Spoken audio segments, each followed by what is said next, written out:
You're listening to the Journey podcast. What is light language and how can it help us heal? Now that you're curious, stay tuned to discover more about sound healing in today's episode. Hi, I'm Petra Brunbauer, and with decades of experience with sadness, pain, anxiety, and stress, I finally figured out how to leave all that behind. And this podcast shows you how to break free permanently so you can reclaim your sanity and find the self-esteem and energy to go after the life you desire. With real talk about mental health, holistic healing, and the tough journey of coming out the other end. This is the Journey Podcast. Welcome to today's episode.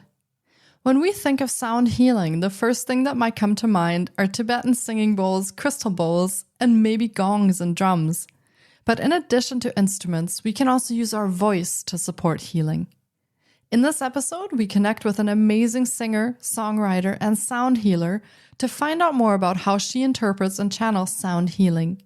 Her music and songs have touched countless lives and connected her audience with healing, inspiration, and transformation. Her chants and music come from deep within her soul and stir up profound emotions that allow her listeners to open up to themselves. Raised in the Netherlands and daughter of a music producer, Sabine van Baaren's professional singing career began at the tender age of 8, participating in the studio with renowned Dutch artists such as Herman van Veen and Corrie Brokken. What followed was a professional singing career supporting the concerts and recordings of esteemed colleagues from all over the world. She has also recorded several albums of her own songs. Co-founder of the a cappella group Vocaleros, with whom she released 2 CDs that made their way to the charts, she has performed countless concerts and appeared at festivals such as the North Sea and Montreux Jazz Festivals. With pianist and film composer Mark Jogerst, she has released 3 albums, Remember Who You Are, Mother Earth, and Visions and Dreams. Her latest album to date is titled Ameha Chants, offering mantras and prayers with which to sing along. Throughout the course of the above-mentioned music career, Sabine van Baaren has studied to develop her spiritual skills, working with a variety of teachers. This has led her to the unique healing work she has been doing for over 2 decades, singing in light languages for both individuals and groups. She's also host of her own video podcast, where she asks about the relationship to music and spirituality of her guests. With her voice, songs, sound healings, and videos, Sabine van Baaren serves her intention to heal and support the evolution of consciousness, bringing inner peace, wisdom, and joy to listeners worldwide. Before we start the interview, here's an excerpt of one of Sabine's songs. It is called I Am Safe by Sabine van Baaren from her CD Ameha Chants. During the interview, we will play an excerpt from another song called Wise and Strong by Sabine van Baaren, also from her CD Ameha Chants. Enjoy Sabine's music and interview.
Hi, Sabine. It's so great to have you on the podcast. I've been looking forward to our chat because sound healing is such an interesting topic for holistic healing and well being. Welcome to the podcast.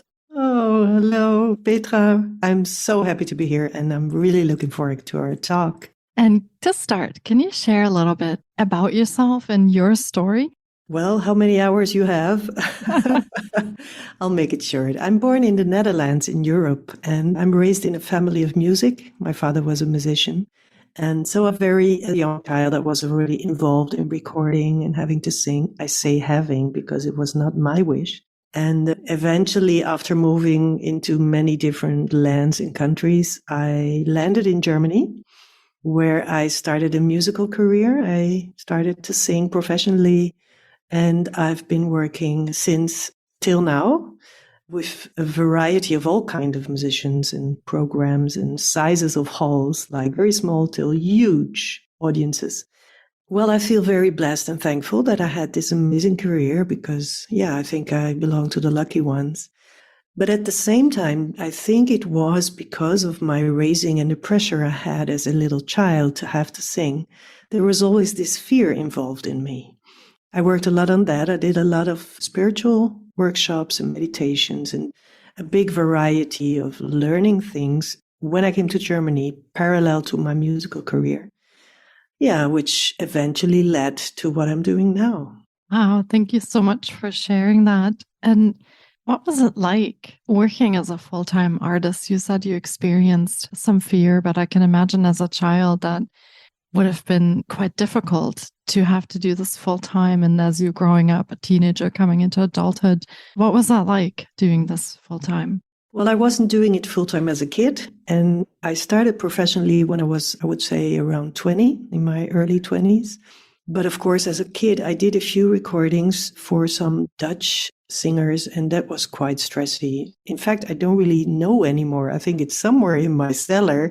But there was this pressure of having to function immediately professionally. There was not this childish allowing to just try out like musicians often do, like they share in a rehearsal room and they try out and it doesn't matter if you're wrong. I had to be right on top immediately already as a girl.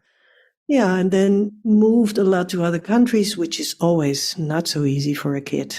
But anyway, therefore now I speak several languages and it gave a lot of insights and a lot of learning and growing. I think all these things we go through bring us onto another level. Being on stage professionally here, I did a lot of touring in Germany and in Europe, in Austria and Switzerland. And I even went to Taiwan with my own project. I loved it. And it was a very fun thing to do. I sang for very small audiences and huge ones, like 200,000 people. So I have a big variety of how it feels. Yeah, also how it feels to be on stage. And it's a very interesting experience to do this. Yeah. And what in that made you decide to make the move from musician to sound healer? Well, as I said in the beginning, there was a lot of fear involved already as a little girl. So I started to do a lot of meditations and workshops and really going into what are we really, are we just, I'm not meaning badly humans, but is there more, what is this soul we are? What is our capacities? And through doing of all these different things that I've learned, all these skills, something woke up in me, like I could feel something with my hands. I remember I was walking in Cologne, I live in Germany, and I was walking in the street and I had the feeling that as if there was energy coming out of my hands. I was really scared because nobody told me what's happening. I never learned that you have they call chakras, like energy things in your hands, or not only in your hands. And that then the energy starts to flow. So in fact, it's a great thing. But for me, it was like, oops, what is this? Then I experienced a lot on stage that I was scared. I liked it, but I was also scared. I was often having the feeling as if I would watch myself. How am I doing this? Am I okay? Do I sound nice? Do they like it? So there was always these judgments involved. And of course, if you're a singer, which I am, you can hear it in the voice. And so that created stress. And at one point, I even thought I'm going to stop. But then I decided I'm really going into healing work. And I did a healing course with a Russian healer. And I really took it into that direction. And I decided, you know what? I'm going to go for laying of hands and supporting people in their stories and everything. And then I thought, this is so crazy. I have this gift. I have this skill. I have a beautiful voice. Why don't I try to find out to combine both? Would it be possible that that which comes out of my hands, which is such an amazing thing, can I combine it with my voice? And this is how I started to do both, to align with, let's call it spirit or my soul or my guides, and to pass sound healing. I remember the first time it came, because it sounds easier, like poof, it just comes, to really allow that something comes through you and you don't know yet what it's going to be. It needed quite a moment. And I remember when it came for the first time, it was amazing. I felt like this is my home. This is my home language. This is where I come from. And when I tell it to you, I feel goosebumps in my body. It's so loving. It's so gentle. And it felt like I know this. This is a part of an important part why I'm here. This is my service to humanity, to realign to source, to your spirit, to where you come from. And so I love to do it. I think it's beautiful. Mm-hmm. And I've listened to some of your work online already. And I've been touched so profoundly by the work that you do. And as you're talking, I'm getting goosebumps as well. So I can definitely relate that you're very passionate about this and your calling to do this. And what's your favorite thing about your work as a sound healer? Do you have something that you're most passionate about? Oh, that's an interesting question. I don't really know. I think I love when somebody comes, either online or privately, with a topic, and I open up and I can give something forth that comes into these beautiful languages, and that the person really feels like, wow, and opens his or her heart, and to be really in joy again and feeling that something has awakened again. I love that. I think that's so beautiful. Yeah, and I remember one time I had a lady here. She was very depressed and she was very sad and everything. And I laid her down and I was working with her and I was singing for her. And when I was finished, she opened her eyes and she said, I don't believe it. I'm happy. I mean, this is so amazing when these things happen. This is like, wow, what a gift, what a joy. And of course, it doesn't mean she's happy every day and it stays 24 hours. But once the door is open again, then you can work on it and you can go into a new state. So, yeah, I think it's an amazing thing. And it's a very good support for, besides all that is there, it's a good way to support processes. Yeah. Mm-hmm. So, for some of the listeners who might not know what sound healing is, do you want to explain a little bit about what you do? So you use your voice to produce sounds and songs, and what can you use it for? What kind of things do you address with sound healing, or who do you help with that? Well, I don't believe there is a limit on where it can serve. And I also believe it is not me who decides where it's going to create support. I would call it like, I really align with source. It's always difficult to say align with God, because for me, God is, you never know what is God. This is something I think, what is it? Who is this amazing creator of this all? And there are so many concepts. So I rather say I align with my source, with the divine source. And I open up to that which serves best for the one who comes. And then what happens is that I might speak in languages. So it's not only singing, it's also speaking. So I would say things or I would sing. There would be, it's like very often very nice melodies, and the music goes to the heart, and the words and the speaking goes into the soul and the heart of the person. And it's going to remind him, it's going to touch different frequencies, different layers of his being, and it will set something in motion. And this can be physical. So it can go somewhere in some physical trouble, or it can also go in emotional topics or in spiritual topics. There's a big possibility, but mostly lately it's women who come. Funny enough, it's a lot the women who sort of are open more to this spiritual work. And I've even heard that the women are those who are going to change the world. So here we go, ladies, let's change the world. But I see no limit. It works for kids. And I mean, as I said, I don't have the decision for whom it's going to work. I can just open up and let flow what is good for the person. And then it comes as it comes. Mm-hmm. And so, judging by the amount of work that you have online as well, this is something that will work for someone not just in person working with you, but online as well. Am I correct? Yes, I love it. I do already. Well, it started when this whole sea thing happened on Earth, that I couldn't work on person anymore, that I decided to do it online. And I didn't know if it would work, but it works fantastic. And I did it from then on every week. Once a week, I opened a room. I did it 2 years in German because I live in Germany, so it's mainly German audiences. And it was amazing. Like, people would even say that in their room, they had the feeling that the vibration in the room changed, or they would even see something or feel something. Because what you can imagine is like the languages, they create vibration, and it's sort of as if you raise into another frequency. Your awareness, the way you see, feel, and hear things change at that moment. You come into another state. And then, of course, everything's possible. You can really, depending on how you are, what kind of senses are strong in you.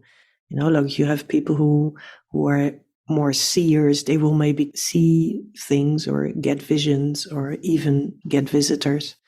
And others will more be kinesthetic, so they will feel it in their body. And some people even smell. Like, I also have that I sometimes smell, you know, like, would be in a room where there's no flowers at all and it would smell roses. And I'm like, hey, how beautiful is this? Maybe somebody knows this from those who are going to listen.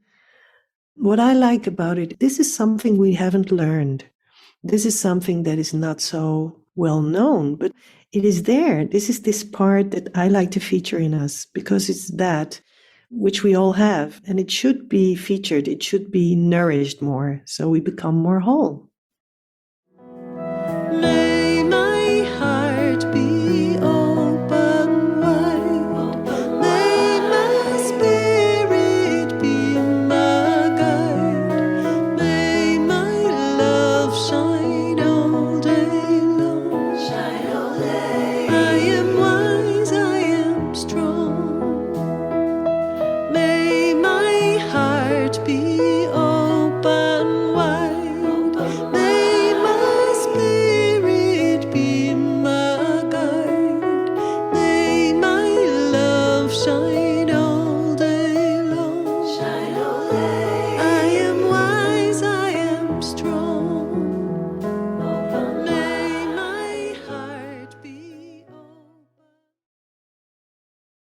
As a singer and songwriter and sound healer, where do you draw your inspiration from to create and to bring forth this wonderful work that you do? What inspires you? Oh, that's very funny. Sometimes I go downstairs, you know, I just walk on the stairs and an idea pops on, like something comes to mind and I have a melody and it's like, oh, and I just keep that little part. I always have my handy with me, so I record it immediately because otherwise it's gone. And then I work on it and I see, okay, what does it want to be? What does it want to become? And then I sit on my keyboard and I start to write. I often hear the chords that fit to what I'm getting.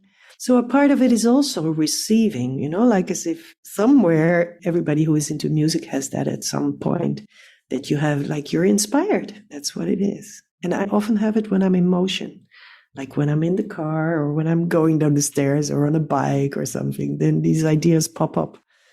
And I also like to write lyrics to inspire people, to give them strength, and to also talk about what I think or what I do or what I think is important, or questioning things or honoring things. Or Yeah, I was just going to ask you if you usually receive a message when you get inspired. Your songs have a message. So is there something specific that you see as sort of a thread that works through your work, or is the message different every time that you create? I think it has changed. Through the years, of course, it has changed, but the essence of my work is to give courage, to motivate, to open up to what you truly are. I mean, I have one CD, it's called Remember Who You Are. And this is my message: remember who you are and focus on all that beauty that is in you, and open to your dreams and to that inner child who loves to do all that part, open to that and be creative. And so there is and also the spirituality, this being connected to your inner wisdom, your inner source, your soul, whatever, to go and seek that. And I think my music awakens that a little bit, or supports it at least. Yeah. Mm. Is that part of your vision that you have for the world or for humanity, is to remember who we were, and as humans maybe, or as people living on this planet? Is that part of what you envision? I think we're spiritual beings. I think everybody is. And we are living an experience in a physical body. And if we go into that vision, then life gets another character and you can deal differently with everything. So I think it's a great way to look at life.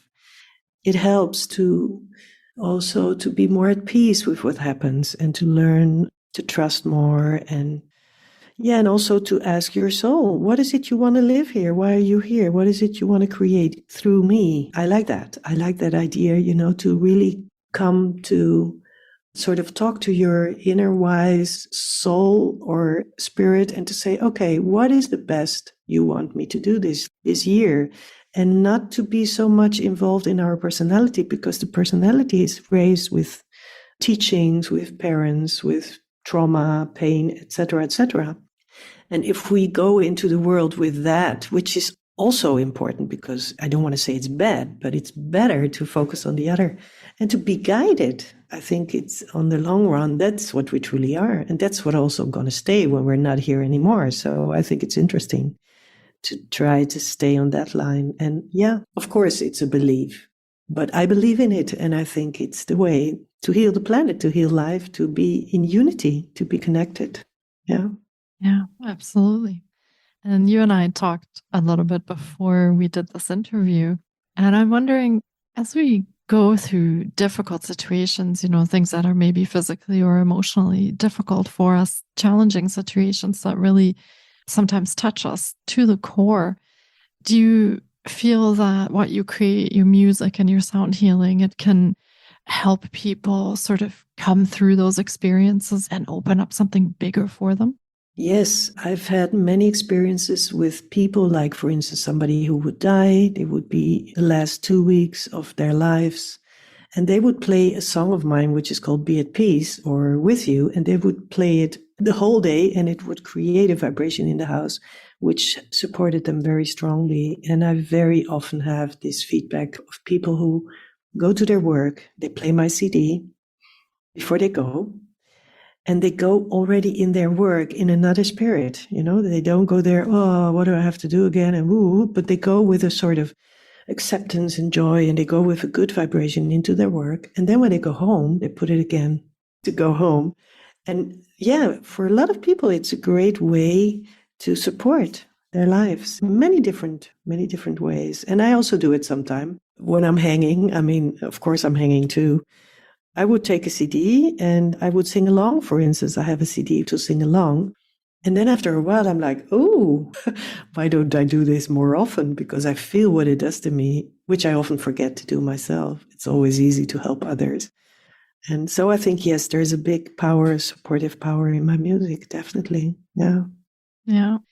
And listening to you speak about your CDs and your music, I get the feeling that it can really change the whole vibration, not just within a person, but also in their environment, in their surroundings, so that you have a really big change that goes on around you that puts you in a very different mindset as you're listening to the music. Is that part of what you're trying to achieve? Part of the message that you receive in that music is to change the vibrations for people? Well, I think I maybe wasn't doing that on purpose, but it just happened that when I sing and when I record music, it has this quality. Mm. And of course, I love to help people. I love when they feel good. This for me, that's like, whoa, yesterday we were walking And there was somebody in the water and he was trapped, half of his body. And we were there and we were like, oh God. And there was another guy trying to save him and it wouldn't work. And then we helped him. We found a way to get him out of the water. And for me, that's the same with me, with my music. When I can save somebody, when I can help him raise his vibration, raise his feelings, that he feels good again and that he trusts in himself. And I'm happy. I love that. So yes, a big part of me and my music is that, wanting to support, to raise vibration, and that people feel strong and feel connected and feel supported. Yeah. Mm-hmm. And do you feel that your music can heal as well, can provide healing for people? Yeah, it's always the question, who heals? I don't think that I'm the healer, although I say I'm a healer, but what is a healer? So I think, yes, I think music can heal, definitely. And if it's coming from the heart and if it has beautiful frequencies and nice messages, of course, it can support healing, definitely. What a beautiful conversation, and the work that you do and the tracks that you produce. Thank you so much for sharing all that today. I'm very fortunate that you did this interview with me. Oh, thank you so much.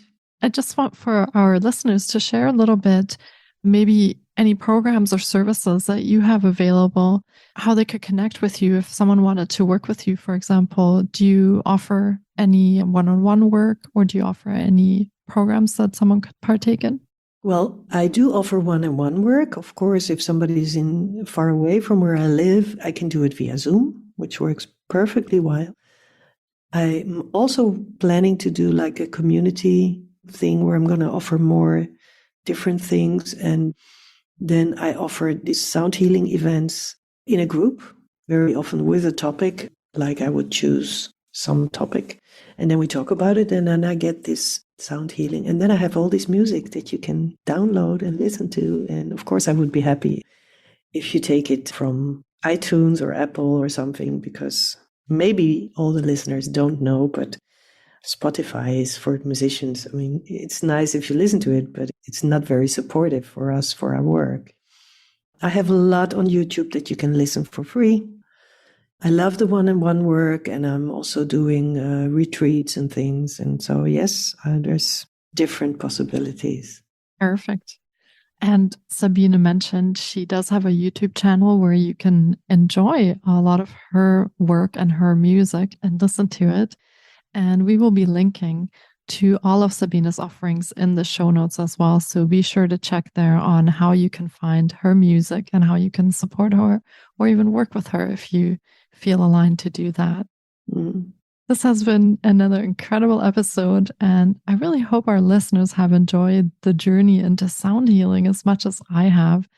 It has been fantastic chatting with you on the podcast, Sabine. Thank you so much for your energy and sharing your passion with us today. You're so welcome. I would like to add one thing. I'm not doing this always alone. My music is not only my music. I have a fantastic composer, film composer with whom I work since 16 years. A lot of the songs we've done together, like he would do part of arrangements, etc. And I have a very beautiful friend who is a lyricist, an American friend. And she very often helps me writing the lyrics. So like I would come with some ideas and start up with, this is what I want to do. And then we write it together, or she would take over and make it that beautiful as it is. So I'd like to thank these two people and honor them for their work, which is Mark Yogerst and Amy Entin, who are a big support in this work. Mm-hmm. And I do feel that collaborating, as you are doing with other people, sometimes brings out so much more profundity in the work as you're sharing your idea with others and you're working together to make it come true as a vision. So yeah, thank you to both of those people who work with you, and thank you for the wonderful work that you do. Yeah, thank you. What I also like, which was a part of my life and my experience of how I came to do this, is like I believe everybody has something special. And it's also having the courage to listen to that. What is it? What is it in me that wants to live? It can be anything. And not to be scared. Can I do it good enough? Am I not too old? I mean, I started my first solo record, I think I was 40. Don't let yourself be ruled by these kinds of limitations that you've maybe learned or that you see or how pretty you are, etc. There is no rule. So put them all in the garbage. Follow your intuition, your heart, and go for that, because we all have that in us. Everybody in a very particular way. And if you go for that, then life is much more fun. And then you live your purpose. Yeah, wise words. Thank you so much for that. That's great advice. I hope our listeners take that to heart for sure. Yes, yeah. Well, I hope I can be a little bit of courage with what I'm doing. Yeah, absolutely. And I think the listeners are really going to enjoy this episode as well. Thank you so much for your time today, and take care, Sabine. Yeah, thank you for your time, and lots of love to anyone who has listened here. Goodbye. Thank you so much for taking time out of your day to listen in. If you enjoy the Journey podcast, please subscribe, share on social media, and leave us a 5-star review. You can find more of The Journey on Facebook, Instagram, TikTok, and the Journey blog. Sending you love and courage, and see you next week.